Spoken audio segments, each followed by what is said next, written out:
Hi friends, ಈ ದಿನ ಗೋಬಿ ಹೇಗೆ ಮಾಡ್ಕೊಳ್ಳೋದು ಅಂತ ನೋಡೋಣ ಬನ್ನಿ. ಎಲೆಕೋಸನ್ನ ಸಣ್ಣ ಸಣ್ಣದಾಗಿ ಹಚ್ಚಿ ಇಟ್ಕೊಳ್ಬೇಕು. ಅದಕ್ಕೆ 1 ಕಪ್ ಮೈದಾ, ಅದರದ ಅರ್ಧ ಕಪ್ಪು ಕಾರ್ನ್ಫ್ಲವರ್ ತಗೋಬೇಕು. ಕಾರ್ನ್ಫ್ಲವರ್ ತಗೊಂಡು ರುಚಿಗೆ ತಕ್ಕಷ್ಟು ಉಪ್ಪು, ಅಚ್ಚ ಖಾರದ ಪುಡಿ, ಸ್ವಲ್ಪ ಗರಂ ಮಸಾಲ, ಆಮೇಲೆ ನೀರು ಸೇರಿಸಿ ಕ್ಲೀನಾಗಿ ಮಿಕ್ಸ್ ಮಾಡ್ಕೋಬೇಕು. ಮಿಕ್ಸ್ ಮಾಡಿಕೊಂಡು ಒಂದು ಬಾಣಲೆಗೆ ಎಣ್ಣೆ ಹಾಕಿ ಎಣ್ಣೆನ ಕಾಯಕ್ಕೆ ಬಿಡಬೇಕು. ಕಾಯಕ್ಕೆ ಬಿಟ್ಟು ಅದನ್ನ ಕೈಯಲ್ಲಿ ಎತ್ಕೊಂಡು ಸಣ್ಣ ಸಣ್ಣ ಉಂಡೆಯಾಗಿ ಆ ಎಣ್ಣೆ ಒಳಗೆ ಬಿಡಬೇಕು. ಎಣ್ಣೆ ಚೆನ್ನಾಗಿ ಕಾದಿರಬೇಕು. ನೋಡಿ ಗೈಸ್, ಹೇಗೆ ಬೇಯ್ತಾ ಇದೆ ಗೋಬಿ ಮಂಚೂರಿ. ಈಗ ಡ್ರೈ ಗೋಬಿ ಮಾಡ್ತಾ ಇದ್ದೀವಿ. ಇದೀಗ ಇಲ್ಲಿ ಬೇಯ್ತಾ ಇದೆ. ಮಸಾಲೆ ಫ್ರೈ ಮಾಡೋಕ್ಕೆ ಐಟಮ್ಸ್ಗಳು ಏನೇನು ಅಂತ ನೋಡಿ. 4 ರಿಂದ 5 ಈರುಳ್ಳಿ, 3 ರಿಂದ 4 ಟೊಮೊಟೆ, 2 ರಿಂದ 3 ಹಸಿಮೆಣಸಿನ್ಕಾಯಿ. ಒಂದು ಪಾತ್ರೆಗೆ ಎಣ್ಣೆ ಹಾಕ್ಕೊಂಡು ಕುದಿಯಕ್ಕೆ ಬಿಟ್ಟು ಸ್ವಲ್ಪ ಹಸಿಮೆಣಸಿನ್ಕಾಯಿ ಹಾಕಬೇಕು. ಅದು ಚಟಪಟ ಅಂದಾಗ ಇರೋದನ್ನೆಲ್ಲ ಹಾಕಿ ಅದ್ರ ಜೊತೆಗೆ ಈರುಳ್ಳಿನ ಸೇರಿಸ್ಬೇಕು. ಈರುಳ್ಳಿನ ಸೇರಿಸಿ ಅದನ್ನ ಸ್ವಲ್ಪ ಫ್ರೈ ಮಾಡ್ಕೋಬೇಕು. ಈರುಳ್ಳಿ ಸ್ವಲ್ಪ ಬಣ್ಣ ಬಿಡೋಗಂಟ ಸ್ವಲ್ಪ ಫ್ರೈ ಮಾಡ್ಕೋಬೇಕು. ಈಗ ಈರುಳ್ಳಿ ಟೊಮೊಟೊ ಸ್ವಲ್ಪ ಮಿಕ್ಕಿರೋದು ಎಲ್ಲನೂ ಹಾಕ್ಬಿಡ್ಬೇಕು. ಈಗ ಕ್ಲೀನಾಗಿ ಫ್ರೈ ಮಾಡಬೇಕು.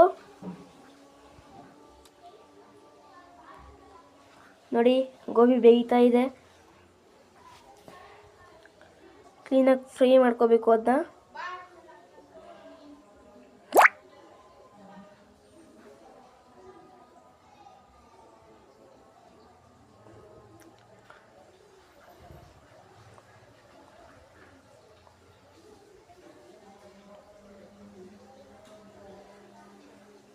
ಸ್ವಲ್ಪ ಕೈ ಎಡದೆ ಬಿಡಬೇಕು, ಹಂಗೆ ಅದು ಎಲ್ಲ ಬಣ್ಣ ಬಿಡಬೇಕಲ್ಲ ಈರುಳ್ಳಿ.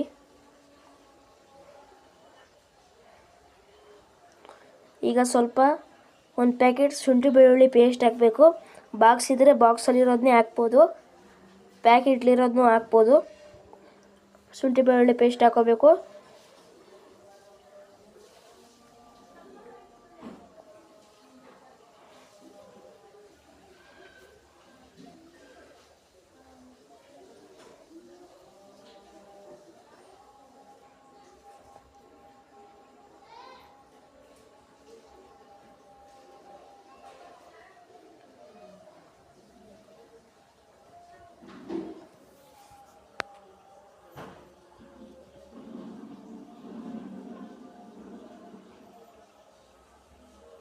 ನೋಡಿ, ಆಗಲೇ ತಯಾರು ಮಾಡಿ ಇಟ್ಕೊಂಡು ಡ್ರೈ ಗೋಬಿ. ಈಗ ಸ್ವಲ್ಪ ಇದಕ್ಕೆ ವಿನಿಗರ್ ಹಾಕಬೇಕು. ಅದಾದಮೇಲೆ ಸೋಯಾ ಸಾಸ್ ಹಾಕಬೇಕು. ಸ್ವಲ್ಪ ಹಾಕಬೇಕು ಸೋಯಾ ಸಾಸ್ನ. ಜಾಸ್ತಿ ಹಾಕಿದ್ರೆ ಸ್ವಲ್ಪ ಉಪ್ಪಾಗ್ಬಿಡುತ್ತೆ.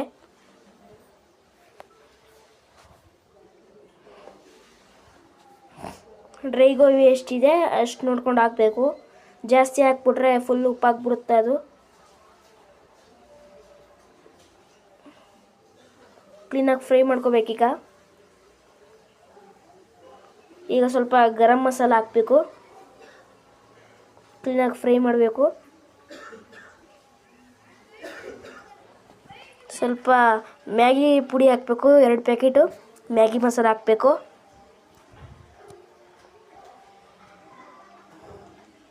ನೋಡಿ ಹೇಗೆ ಫ್ರೈ ಆಗ್ತಿದೆ ಅದು ಮಸಾಲೆ. ಈಗ ಇದು ಹಾಕಬೇಕು, ಟೊಮೊಟೊ ಸಾಸ್ ಹಾಕಬೇಕು. ಕ್ಲೀನಾಗಿ ಫ್ರೈ ಮಾಡಬೇಕು. ಅದು ರೆಡ್ ಕಲರ್ ಬರಬೇಕು ಅಂದರೆ ಟೊಮೊಟೊ ಸಾಸ್ ಹಾಕಬೇಕು.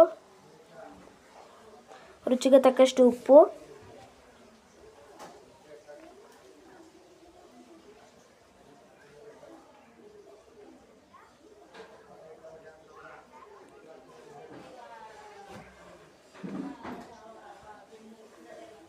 ರುಚಿಗೆ ತಕ್ಕಷ್ಟು ಉಪ್ಪು ಹಾಕಿದ್ದೀವಿ.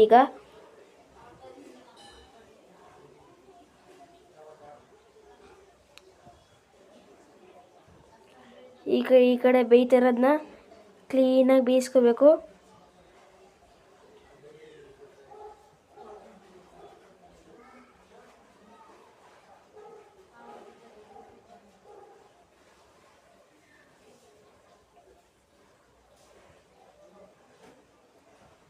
ಅಲ್ಲಿರೋ ಎಣ್ಣೆ ಎಲ್ಲ ಕೆಳಗಡೆ ಹೋಗಬೇಕು. ಕ್ಲೀನಾಗಿ ಫಿಲ್ಟ್ರ್ ಮಾಡ್ಕೋಬೇಕು ಎಣ್ಣೆನ, ಗೋಬಿ ಇರೋದನ್ನೆಲ್ಲ.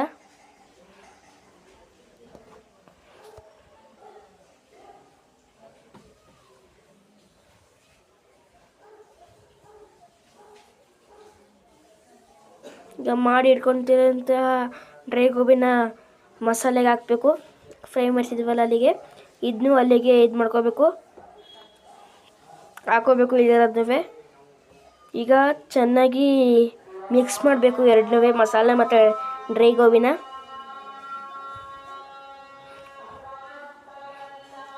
ನೀವು ಮಾಮೂಲಿ ಡ್ರೈ ಗೋಬಿನೂ ಮಾಡ್ಕೋಬೋದು.